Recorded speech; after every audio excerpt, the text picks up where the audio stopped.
그리스도인들이 가지고 있는 세 가지 보물이 있습니다. 여러분, 그것이 무엇이라고 생각하십니까? 기독교인은 무엇을 믿으며 어떤 행동을 해야 하고 또 어떤 비전을 가지고 있는지를 우리가 쉽게 알기 위해서는 사도신경과 십계명 그리고 주기도문을 배우고 가르치면 됩니다. 여러분, 사도신경은 우리가 믿는 믿음의 요약이라 할 수 있습니다. 그럼 십계명은 뭡니까? 우리 출애굽기 20장과 신명기 5장에 하나님께서 출애굽한 이스라엘 백성들에게 계명을 주십니다. 그 10가지 계명을 통해서 우리에게 원하시는 것이 무엇입니까? 십계명은 우리가 행해야 하는 행동의 요약이라 할 수 있습니다. 그래서 예수님께서는 이 십계명을 두 가지로 요약하셨죠. 마태복음에 보시면 1에서 4가지의 계명을 하나님 사랑, 그리고 5계명에서 10계명을 이웃 사랑, 이 두 가지로 우리 주님께서 정리를 하셨습니다. 또한 우리 주님은 친히 기도를 제자들에게 가르쳐 주셨습니다. 이 주기도문은 우리가 바라야 하는 비전의 요약이라고 할 수 있습니다. 우리 예수님께서 산상수훈의 말씀을 전하다가 너희는 이렇게 기도하라 하면서 그 기도 중에 친히 기도를 가르쳐 주셨습니다. 그래서 아버지의 이름을 거룩히 여김을 받으시고 나라가 임하고 무엇보다도 주기도문을 통해서 하나님의 뜻이 하늘에서 이룬 것 같이 땅에서도 이루어지게 해달라고 기도하고 있습니다.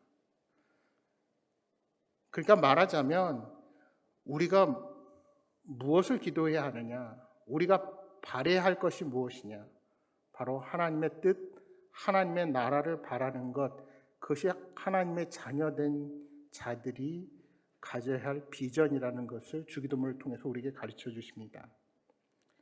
그래서 이 세 가지를 조금 유식하게 말하면 사도신경은 기독교 신앙의 핵심이다, 이렇게 말할 수 있습니다. 또한 십계명은 기독교 윤리의 핵심이다.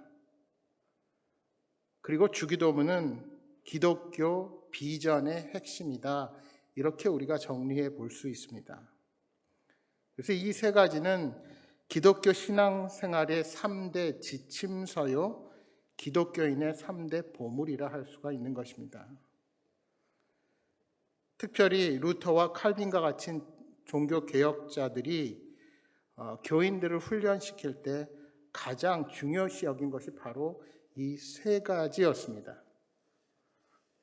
그 유명한 칼빈의 기독교 강요 초판에 보시면 사도신경, 십계명, 주기도문을 중심으로 기록했다는 사실을 우리가 발견하게 됩니다. 그렇습니다. 교회는 지난 2000년 동안 이 세 가지 보물을 기독교의 기초로서 가르쳐 왔습니다. 그런데 교회가 어느 순간에서부터인가 우리가 이 부분에 대해서 쉽게 생각하고 누구나 자신이 잘한다고 여겨서 제대로 가르치고 또 배우기를 소홀히 했습니다. 그래서 이런 점을 반성하면서 우리가 사도신경을 시작으로 교회의 보물인 이 세 가지 사도신경, 십계명, 주기도문을 차례대로 공부하는 시간을 좀 가져보고자 합니다.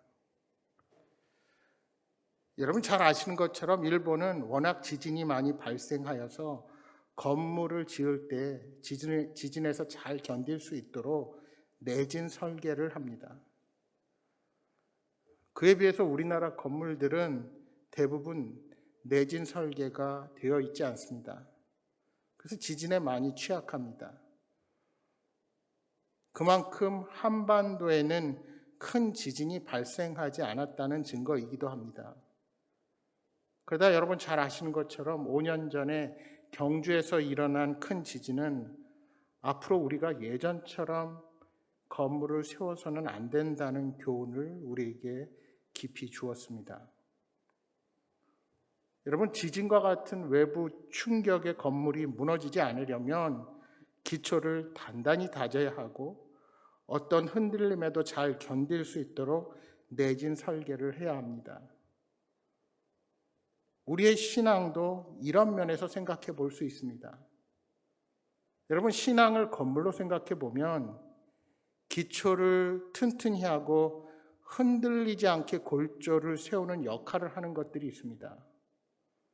여러분, 그것이 무엇일까요? 그것이 바로 우리의 신앙의 고백을 담은 교리라 할 수 있습니다. 교리는 우리가 반드시 알아야 하는 신앙의 주제에 대해서 성경이 말하는 바를 체계적으로 정리한 것을 우리가 교리라고 합니다.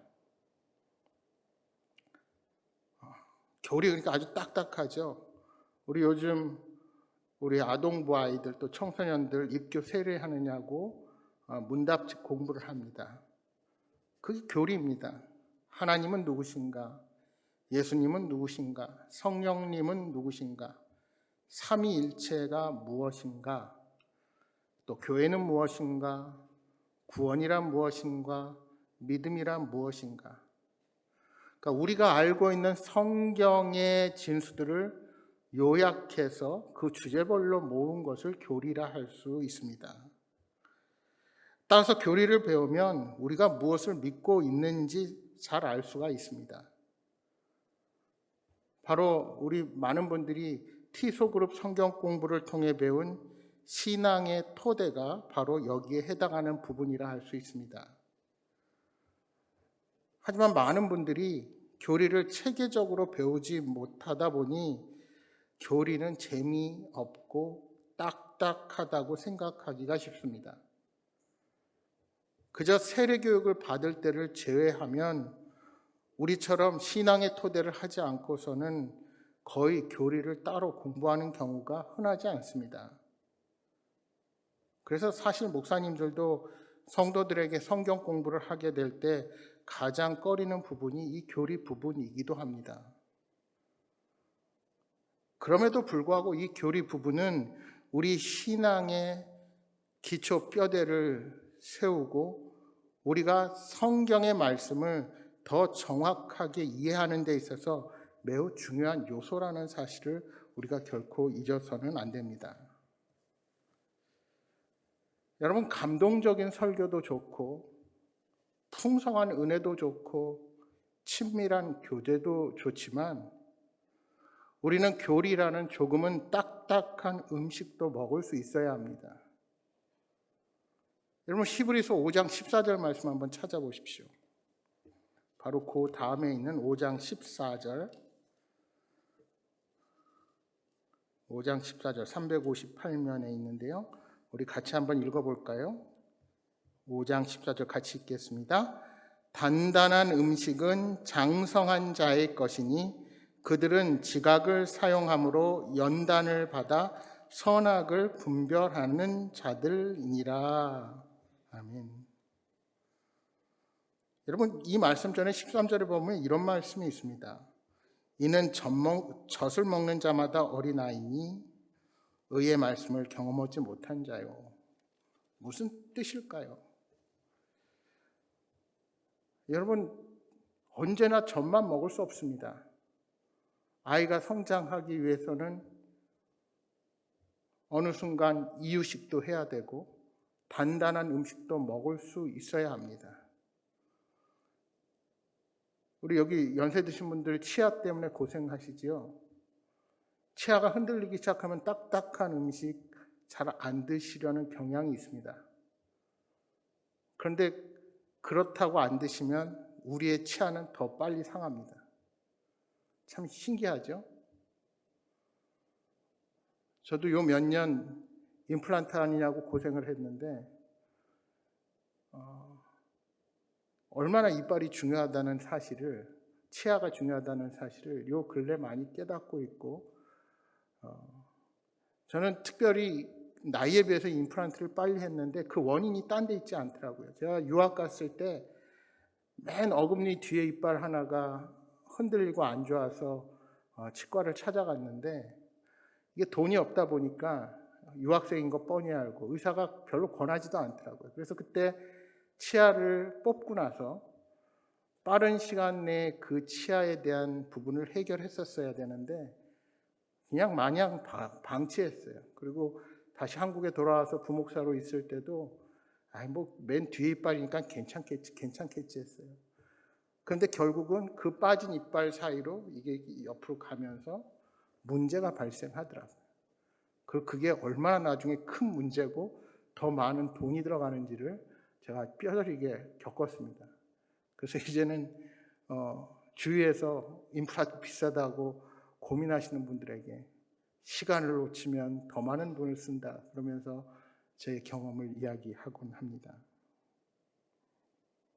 여러분, 단단한 음식을 먹어야 합니다. 우리가 신앙이 성숙해지고 우리 삶의 옳고 그름을 잘 분별하기 위해서는 단단한 음식, 즉 교리와 같은 부분을 잘 알아야 한다는 것입니다. 여러분, 그 무엇보다 우후죽순 늘어나서 우리를 공격하는 이단을 분별하기 위해서도 내가 믿는 하나님이 누구신지, 예수님은 내게 어떤 존재인지, 성령님은 나를 위해서 무엇을 하는지 우리는 정확히 알아야 합니다. 그런데 이렇게 이야기하면 겁부터 내시는 분들이 계십니다. 아니, 성경 말씀도 이해가 잘 가지 않는데 교리는 또 어떻게 공부하느냐. 그러나 그렇지 않습니다. 반대입니다. 내가 믿는 것, 내 신앙 고백에 대해서 정확하게 알게 되면 우리가 하나님의 말씀을 대하여도 그 말씀이 우리에게 더 쉽게 다가오고 아무리 이단이 우리를 공격해도 겁내지 않고 굳건하게 우리의 신앙을 세워갈 수가 있습니다. 그리고 사실 기독교의 진리는 멀리 있지 않습니다. 우리가 매주일 교회에서 예배드릴 때 고백하는 사도신경에 우리 기독교가 믿는 바가 오롯이 담겨 있다는 사실입니다. 여러분, 왜 우리가 매주 사도신경을 고백할까요? 그 안에 우리 신앙의 진수가 담겨 있고 그 진리의 핵심을 고백함으로 내가 믿는 분이 누구인지 확인하는 것입니다. 매주 그 자리에서 고백하고 확인하고 확신하는 시간입니다. 여러분, 사도신경은 오랜 교회 역사 속에 성령님의 인도하심으로 만들어진 신앙 고백서입니다. 초대교회가 성도들에게 올바른 진리를 가르치고 수많은 이단의 거짓 가르침으로부터 보호하기 위해서 만든 것입니다. 따라서 사도신경은 잘 정리된 기독교 교리의 축소판이다라고 말할 수 있습니다. 그러니까 사도신경의 한 구절 한 구절이 기독교 교리의 한 주제가 되는 것입니다. 바라기는 이 사도신경을 공부하면서 기독교 교리의 큰 틀을 제대로 배울 수 있기를 바랍니다. 여러분, 그동안 의미를 생각하지 않고 사도신경을 암송하시지는 않으셨습니까? 여러분, 이 사도신경의 암송이 우리가 사도신경에 대해서 취해야 할 모든 자세가 아닙니다. 사실은 고백할 수 있다면 암송하지 않아도 됩니다. 사실 저는 사도신경을 주일에 암송하고 있어도 주일 예배 때 암송하지 않고 그 내용을 써서 보면서 늘 고백합니다. 제가 왜 그럴까요? 사도신경을 몰라서 그렇게 할까요? 왜냐하면 예배하는 제가 실수하지 않고 여러분과 호흡하면서 한 목소리로 그 사도신경의 내용 한 대목 한 대목을 고백하기 위해서 저는 그것을 읽으면서 여러분과 호흡하면서 늘 그렇게 합니다. 그렇지 않으면요, 사람이니까 실수할 때가 분명히 생기거든요. 여러분, 암송보다 중요한 것은 그 안에 담긴 고백들이 무엇을 말하는지 제대로 알고 정확하게 내 것으로 받아들여 고백할 수 있어야 합니다. 그래야 여러분에게 당신의 신앙이 무엇이냐 묻는 이들에게 정확히 대답할 수가 있게 될 것입니다. 오늘 처음에 읽었던 히브리서 4장 14절 말씀을 다시 한번 읽어보겠습니다. 4장 14절 같이 읽어보겠습니다. 그러므로 우리에게 큰 대제사장이 계시니 승천하시니 곧 하나님의 아들 예수시라. 우리가 믿는 도리를 굳게 잡을지어다. 여기서 믿는 도리가 바로 고백이라 할 수 있습니다. 다시 말하면 우리의 신앙 고백입니다. 이 도리라는 말은 원래 같은 말을 하다라는 뜻에서 나왔습니다. 그러니까 우리의 신앙 고백은 우리의 신앙을 같은 말로 고백해야 합니다. 그래서 사도신경과 같은 고백문이 필요한 것입니다. 이 신앙 고백을 굳게 잡으라고 말씀하신 것입니다. 우리의 신앙을 같은 말로 같이 고백해야만 우리와 다른 신앙, 즉 잘못된 신앙을 구별해낼 수 있습니다. 구별하지 못하면 잘못된 신앙을 가질 수도 있게 됩니다. 여러분, 신천지 신자들은 사도신경을 암송하고 고백하지 않습니다. 그래서 교회 안에서 늘 사도신경을 함께 고백하는 건 그래서도 더 중요합니다. 여러분, 잘못된 신앙으로는 구원받을 수 없으므로 우리의 신앙 고백이 중요한 것입니다. 그러면 우리가 꼭 붙잡아야 할 신앙 고백이 무엇입니까? 오늘 이 히브리서 4장 14절 말씀을 근거로 예수님에 관한 신앙 고백을 살펴보면 우리가 이 말씀에서 세 가지를 찾을 수 있죠. 첫째로 예수님은 큰 대제사장이다. 그리고 두 번째로 예수님은 승천하신 분, 즉 하늘에 올라가신 분이다. 세 번째로 하나님의 아들 예수님이라는 사실을 우리가 이 구절에서 발견하게 됩니다. 이러한 예수님에 대한 신앙 고백은 더 확대될 수가 있습니다. 예수님께서 하나님의 아들이시니까 그러면 예수님의 아버지 하나님은 어떤 분이신가? 또 승천하신 분, 그러면 하늘에 올라가셨다는 것은 무슨 뜻인가? 큰 대제사장이라고 했는데 그럼 대제사장이 뭐지? 원래 뭐 하는 분이지? 여러분, 대제사장이 뭐 하시는 분입니까? 원래 아론으로부터 비롯돼서 가장 큰 역할은 대속죄일에 지성소에 들어가서 백성을 위한 속죄제를 드렸죠. 그런데 큰 대제사장은 무슨 뜻입니까? 바로 이 속죄, 십자가 위에서 이미 우리의 모든 죄를 다 사해 주시는 큰 대제사장이 되셨다. 완전히 우리의 죄를 사해 주신 분이다. 그런 뜻이 되겠죠. 이런 질문들이 더해져서 확대된 신앙 고백이 바로 우리가 고백하는 사도신경이 되는 것입니다. 그러면 그 첫 시간인 오늘 사도신경이 무엇인지, 그리고 사도신경의 전체 구조에 대해서 잠깐 이야기를 나눠보겠습니다. 자, 우리 사도신경의 말뜻부터 한번 다시 살펴보겠습니다. 그 말 자체부터 살펴보면 사도가 뭘까요? 사도는 본디 예수님의 12제자를 가리키던 말입니다. 예수님께서 이 땅에 계실 때 12명의 제자를 직접 세우시고 이들과 함께 일하셨습니다.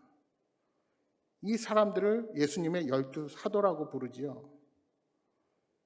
신경은 신조라고도 합니다. 이 말은 라틴어의 크레도에서 왔습니다. 이 크레도는 나는 믿습니다 라는 뜻입니다. 그래서 신경은 교회가 무엇을 믿는지 정리해 놓은 것이 신경, 영어로 말하면 경전, 캐논이 여기도 해당하죠. 우리가 성경을 캐논이라고 하는데 마찬가지로 그런 정해놓은 법조문과 같은 것이다 볼 수 있습니다. 근데 여기서 제가 질문을 하나 던질 수 있습니다.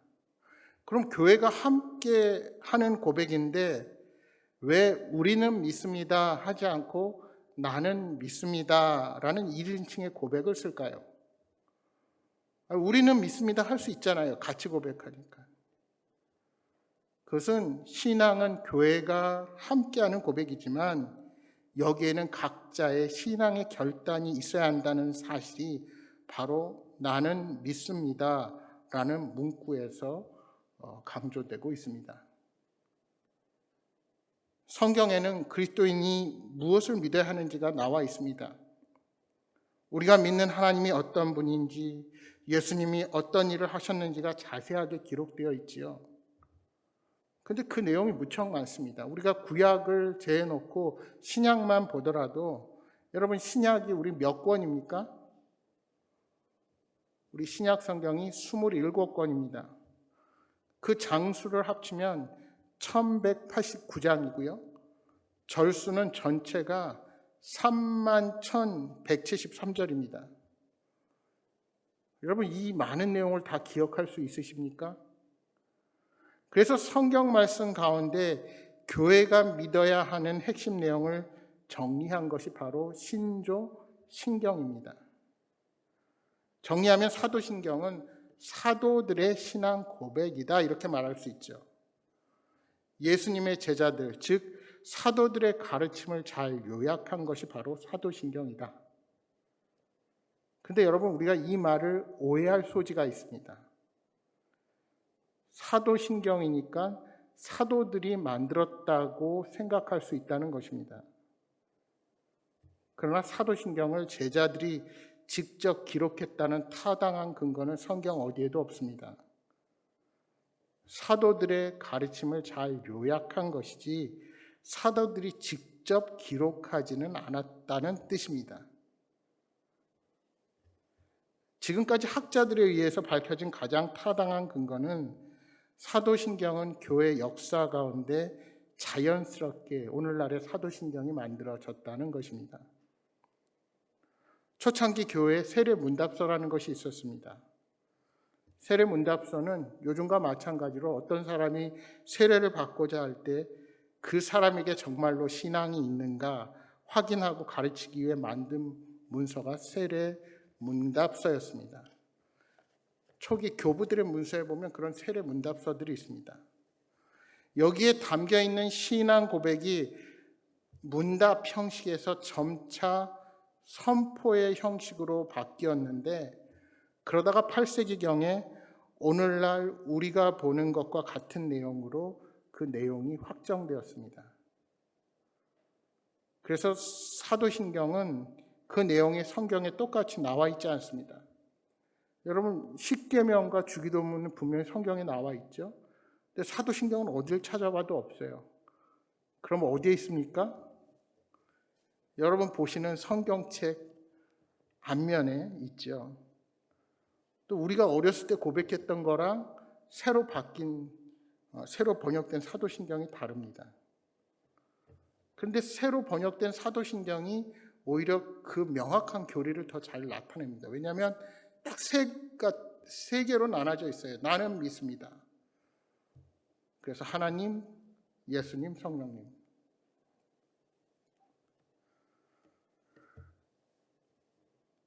따라서 성경에 기록된 내용들을 토대로 만들어졌지만 기독교 역사에서 많은 우리 신앙의 선조들이 오랜 시간 고백했던 것을 요약하고 정리해서 지금의 사도신경이 되었습니다. 그래서 교회를 대표하는 신앙 고백서의 자격이 충분합니다. 여기에 웨스트민스터 신앙 고백, 하이델베르그 고백 이런 것들이 있다 얘기할 수 있지만 그렇게 얘기하면 우리가 시간이 많이 가기 때문에 그런 우리 신앙의 선배들이 정리했던 것이 오늘 우리의 신앙 고백으로 자리 잡았다 이렇게 보시면 됩니다. 그러면 여러분, 사도신경이 오늘 우리에게 어떤 의미가 있을까요? 여기 오늘 여러분 프린트물에도 있는데요. 한 4가지가 있습니다. 첫째로 사도신경은 성경 공부의 열쇠가 된다는 사실입니다. 여러분, 우리가 믿어야 할 내용이 교리라면 우리가 행해야 할 것을 윤리라고 할 수 있습니다. 근데 여러분, 윤리는 항상 교리를 기초로 합니다. 우리 사회도 그렇잖아요. 윤리 의식을 어떻게 갖게 됩니까? 사람의 행동, 어떻게 살아야 하는가, 그것이 법으로 제정되고 그걸 따라서 윤리의식을 우리가 더 분명하게 갖게 되죠. 그래서 교리가 뿌리라고 한다면 윤리는 그 열매로 나타나는 것이라 볼 수가 있습니다. 윤리는 항상 교리를 배운 후에 알게 되는 것으로 교리에 따라서 실천해야 할 내용이 윤리가 됩니다. 마찬가지로 성경을 바르게 이해하려고 할 때 교리를 바르게 이해하는 것이 필수적이라는 것입니다. 여러분, 왜 많은 사람들이 성경을 공부하면서도 성경이 재미가 없고 성경 전체의 핵심을 파악하지 못할까요? 바로 교리에 대한 지식이 부족하기 때문입니다. 성경은 결국 하나님과 예수님, 성령님, 그리고 우리의 구원, 교회, 그리고 다시 오실 예수님의 그 종말 사건, 이런 중요한 진리, 그 교리를 성경이 말하고 있습니다. 그런데 그런 우리가 교리를 모른 채로 성경을 맨날 봐봐야 도대체 무엇을 말하려는지 다 부분만 보니까 복잡하기만 하고, 그래서 자꾸 성경을 닫게 되는 것입니다. 따라서 사도신경을 통해서 이러한 기본적인 교리 중에 교리의 내용을 분명하게 여러분이 알게 되면 어떤 성경이라도 쉽고 바르게 이해하는 힘이 된다는 사실입니다. 여러분, 교리 얘기하면 늘 그런 얘기 하시는 분이 있어요. 왜 이렇게 교파가 많이 나뉘는가? 교리들이 왜 이렇게 다르는가? 근데 여러분 보세요. 이단이면 모르지만 왜 똑같은 개신교가 이 성경책 보고 이 안에 똑같은 주기도문과 사도신경과 십계명을 적어놨을까요? 다 교파가 다릅니다. 근데 왜 그랬을까요? 여러분, 우리가 오해하지 말아야 될 것입니다. 성경은 진리이지만 교리는 진리가 아니라 진리인 성경 말씀에 대한 인간의 고백입니다. 말하자면 진리의 말씀을 우리가 이해하는 거예요. 그러다 보니까 우리의 이해가 각 사람과 다양한 문화와 서 있는 자리에 따라서 조금씩 다를 수 있어요. 제가 여러분에게 아무리 성경 말씀을 해도 그것을 이해하는 방식은 여러분의 삶의 자리에서 다 조금씩 다릅니다. 그럼에도 불구하고 그 진리의 말씀이 살아 역사에서 우리가 같은 고백을 할 수 있는 거죠. 그래서 교파가 다른 것은 진리가 틀려서가 아니라 우리 인간편에서 고백하는 그 신앙 고백에 차이가 있기 때문입니다. 그래서 어떤 분은 예정론을 믿고 또 우리 감리교에서는 예정론이 아니다라고 하는 것은 성경을 가지고 알 수가 없어요. 근데 여러분, 그것 때문에 천국 가느냐 못 가느냐 문제가 됩니까? 여러분, 우리의 아버지, 어머니, 할아버지, 나보다 30년 전, 50년 전 일찍 태어난 분, 그분을 잘 안다고 그분의 뜻을 다 알 수 있습니까? 우리가 아무리 성경을 봐도 그분의 뜻은 그분에게 직접 물어봐야 합니다. 그래서 제가 우스갯소리로 가끔 성경 공부하다가 하는 말이 있죠. 정 모르는 것은 나중에 천국 가서 물어봐라. 그러나 사도신경, 우리가 고백하는 공통의 고백은 다르지 않다는 것입니다. 두 번째로 사도신경은 기독교 세계관의 안경입니다. 과거나 현재나 미래를 막론하고 인간이 이 세상에서 매일 살아가는 삶의 배후에는 인생과 그 세계를 바라보는 각자의 인생관, 세계관이 있습니다. 말하자면 이런 거예요. 우주의 기원이 무엇인가? 인간의 기원이 무엇인가? 우리가 이 땅을 살아가는 목적이 무엇인가? 또 세상에 존재하는 악, 인간의 죄성은 무엇인가? 개인의 종말, 또 역사의 종말은 어떻게 되는 것일까? 이런 물음들이 세계관의 핵심입니다. 그러니까 여기서부터 기독교와 일반인들이 달라지는 거예요. 하나님이 천지를 창조했다고 생각하는 사람과 갑자기 세상이 뻥 터져서 생겨났다는 사람과 어떻게 세계관이 같을 수 있겠습니까? 인간이 모든 세계를 주관한다는 사람과 인간이 아무리 존엄해도 하나님의 주권과 통치 아래 있다는 우리 기독교인과 세상의 사람들이 어떻게 같은 세계관을 가지고 있을 수 있을까요? 근데 문제는 지금의 교육이 완전히 기독교를 떠난 교육으로 바꾸고 있다는 것입니다. 여러분, 우리 어렸을 때만 해도 천부 인권 사상 뭐 이런 얘기 있었잖아요. 요즘 그런 얘기가 다 사라졌어요. 하나님이 천지를 창조하셨다고 보는 것이 아니라 인간이 최고라고 보니 인간이 성도 마음대로 내 성은 내가 할 수 있다. 그래서 남자가 여자 화장실에 들어가고 이런 일 생기는 거 아닙니까? 뭐 얼마 전에 낙태 문제 가지고 다시 미국이 회귀했다 그러면서 막 얘기가 되죠. 물론 거기에도 분명 문제가 있는 건 사실이지만 과연 그 두 대립에서 누구 하나가 잘했고 못했다고 그렇게 우리 기독교의 세계관으로는 볼 수 없습니다. 생명은 하나님께서 주시는 것이기 때문입니다. 세 번째로 사도신경은 기독교인의 신분증입니다. 사도신경을 고백하는 것은 지난 2000년 동안 사도신경을 말한 모든 기독교 신자들과 내가 같은 신앙을 고백한다 하는 그런 의무가 있습니다. 맞으면 이런 거예요. 우리가 육상경기에서 계주를 할 때 전 주자가 다음번 주자에게 바톤을 넘겨줍니다. 바로 사도신경이 그런 바통과 같은 역할을 한다는 것입니다. 기독교는 사도들의 시대부터 예수님 재림할 때까지 계속적으로 다음 세대에게 사도신경이라는 신앙 고백의 바톤을 넘겨주어야 합니다. 전 세대가 이 사도신경을 다음 세대에게, 후세대에게, 바로 저와 여러분에게 그런 사명이 있다는 사실입니다. 그것은 지난 2000년 동안 이 땅에서 삼위 하나님을 믿고 구원받았던 모든 기독교인들과 동일한 신앙을 가지고 있다는 것을 말해주는 것입니다. 마지막 넷째로 사도신경은 기독교 교육의 기본 교과서라 할 수 있습니다. 사도신경은 교회에서 가장 먼저 배우고 가장 먼저 가르쳐야 할 내용입니다.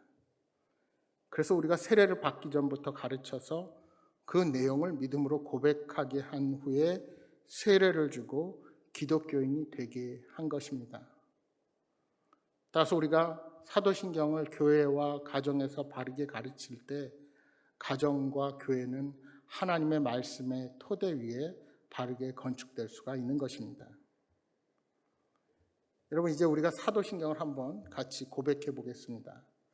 오늘은 성경 앞에 있는 사도신경 같이 보면서 고백해 보았으면 좋겠습니다. 안 가지고 계신 분은 그냥 암송하셔도 됩니다. 같이 한번 보시면서 새로 번역된 사도신경 같이 천천히 고백하겠습니다. 시작. 나는 전능하신 아버지 하나님 천지의 창조주를 믿습니다. 나는 그의 유일하신 아들 우리 주 예수 그리스도를 믿습니다. 그는 성령으로 잉태되어 동정녀 마리에게서 나시고 본디오 빌라도에게 고난을 받아 십자가에 못 박혀 죽으시고 장사된 지 사흘 만에 죽은 자 가운데서 다시 살아나셨으며 하늘에 오르셔 전능하신 아버지 하나님 우편에 앉아 계시다가 거기로부터 살아있는 자와 죽은 자를 심판하러 오십니다. 나는 성령을 믿으며 거룩한 공교회와 성도의 교제와 죄를 용서받는 것과 몸의 부활과 영생을 믿습니다. 아멘. 이 사도신경은 세 부분으로 나눌 수 있습니다. 어떻게 나눌 수 있을까요? 나는 믿습니다. 그럼 한번 여러분 보십시오. 나는 믿습니다. 어떻게 되어 있습니까? 첫 번째는 성부 하나님을 믿는다는 고백이 있습니다. 그리고 두 번째는 나는 믿습니다. 뭘 믿어요? 성자 예수님을 믿습니다. 그리고 세 번째는 성령 하나님을 믿는다는 고백이 마지막 세 번째입니다. 그리고 거기에 나머지 내용, 우리가 믿는 성부 하나님, 성자 예수님, 성령 하나님이 어떤 분이신지에 대한 구체적인 설명이 그 안에 다 담겨 있습니다. 그리고 우리가 이 세 부분으로 나눌 수 있습니다. 여러분, 나눠드린 그것이 보시면 정리해 보면 이렇죠. 나는 믿습니다. 하나님, 전능하신 하나님, 천지의 창조주. 이게 성부 하나님에 대해서입니다. 그리고 두 번째로 나는 믿습니다. 예수 그리스도, 하나님의 유일하신 아들, 우리 주, 성령으로 잉태되어 동정녀 마리에게 나시고 본디오 빌라도에게 고난을 받으시고 십자가에 못 박혀 죽으시고 장사되셨고 사흘 만에 죽은 자 가운데서 다시 살아나셨으며 하늘에 오르시고 전능하신 아버지 하나님 우편에 앉아 계시다가 거기로부터 살아있는 자와 죽은 자를 심판하러 오십니다. 나는 믿습니다. 성령을 거룩한 공교회, 성도의 교제, 죄를 용서받는 것, 몸의 부활, 영생. 이제 여러분이 여기에 있는 주제들을 하나하나를 살펴보면서 이제 내가 믿는 성부 하나님, 성자 하나님, 성령 하나님이 어떤 분이시고 그분들이 어떤 일을 하셨고 내가 무엇을 믿는지에 대해서 하나하나 살펴보겠습니다. 다음 시간부터 이 각각의 고백이 어떤 의미를 가지고 있는지 하나씩 차례대로 살펴보겠습니다. 이제 말씀을 정리합니다. 여러분, 사도신경을 공부하는 이유는 사도신경의 고백이 그만큼 중요하기 때문입니다. 사도신경은 하나님을 향한 우리의 신앙의 고백입니다. 그래서 살아계신 하나님께 드리는 고백이 진실해야 하고, 그래서 내가 하는 고백이 무엇인지 확실히 알고 해야 합니다. 그런데 우리의 고백은 공동체를 향한 고백이기도 합니다. 이 고백이 우리가 하나님의 자녀임을 확인하는 자리이기 때문입니다. 뿐만 아니라 세상을 향한 선포요 고백이기도 합니다. 여러분, 신앙 고백은 교회 안에서 이루어지지만 의미상으로는 세상을 향해 나의 신앙을 선포하는 시간입니다. 바라기는 이 사도신경의 내용을 공부하면서 이러한 신앙의 고백과 선포가 더욱 진실하고 확실해지는 시간이 되기를 소망합니다. 이 시간을 함께하는 여러분 모두에게 하나님의 은혜와 사랑이 더욱 충만하시기를 주님의 이름으로 축복합니다.